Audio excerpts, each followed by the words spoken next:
Well, Varsha Kuduvayar is with the Foundation for the Defense of Democracy. Varsha, thank you for being with us. My pleasure. Thank you so much for having me on today. Well, Mike Pompeo, the Secretary of State, said that he's recommending Trump allow the Saudis a few more days to wrap up their investigation before taking action. Do you agree with that approach? I think my sense of this, my reading of this, is that the Saudis, as we know so far, have yet to offer any evidence to back up their claim that Jamal Khashoggi left the consulate.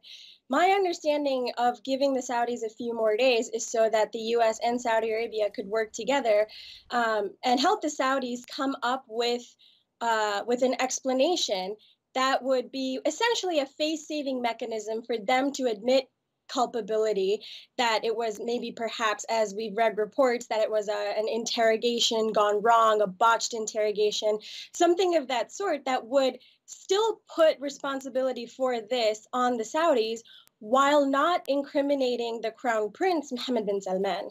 Is that a typical approach? I know that this is probably atypical where you don't have a situation like Jamal Khashoggi being a prominent journalist, but is that something that administrations have done in the past? I can't speak to the U.S. side of things, but what I can tell you is that in Saudi Arabia, over the past 2 years, there are a lot of sensitivities surrounding leadership because there's been an unprecedented generational change. Authorities are very careful to manage the kingdom's reputation, to manage the image of its new crown prince, Mohammed bin Salman, that gets disseminated to international capitals and so on. And with such an unprecedented transfer of power in the works in Saudi Arabia, my understanding is that Saudi authorities are hard-pressed to find a way of saving face in this situation. Varsha, can you talk a little bit about the delicate balance the administration is trying to strike here, especially given its strategic partnership with Saudi Arabia in regional issues there in the Middle East? Certainly, yes. The administration is going to have to find a balance in this situation, as you put it, but it's going to be very tricky. Essentially, what we must do is punish the Saudis, but not in a way that would completely rupture the relationship, because at the end of the day, the trade relationship is still very important, bilateral arms sales are still very important, and the U.S.-Saudi relationship is hinged on two very important prongs, which is using Saudi Arabia as a regional counterweight against Iran and relying on Saudi Arabia to balance global oil markets once oil sanctions against Iran kick in come November. So the administration should ideally act as soon as possible.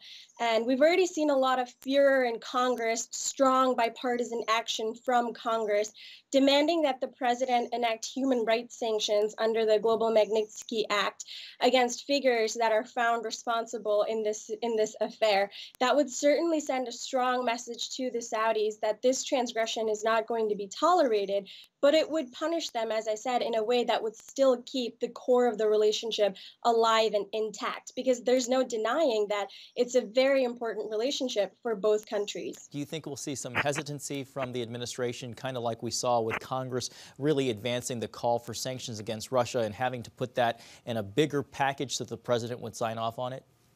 I think the difficulty in this situation is there is still so much that we don't know. I mean, when you look at the facts on the ground, none of them are really facts in the sense that they are all allegations and leaks from Turkish media and Turkish government controlled media too, let me add. So we're not exactly hearing information from a source that we can completely trust or rely upon for its veracity. So I think this puts both the administration and Congress in a tight situation of, again, needing to send a strong message, particularly about the U.S.'s commitment to human rights, the U.S.'s commitment to freedom of expression, to freedom of the press, all of that, while at the same time making do with the information that has come out from Turkish authorities in this steady drip feed of leaks and allegations.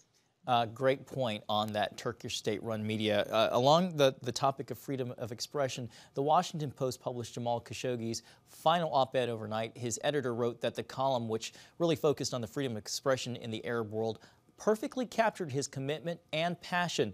Some have described it as his own obituary that he's written. What's your take? It was a very heartbreaking opinion for me to read personally, but he ended with a message that could not resonate more.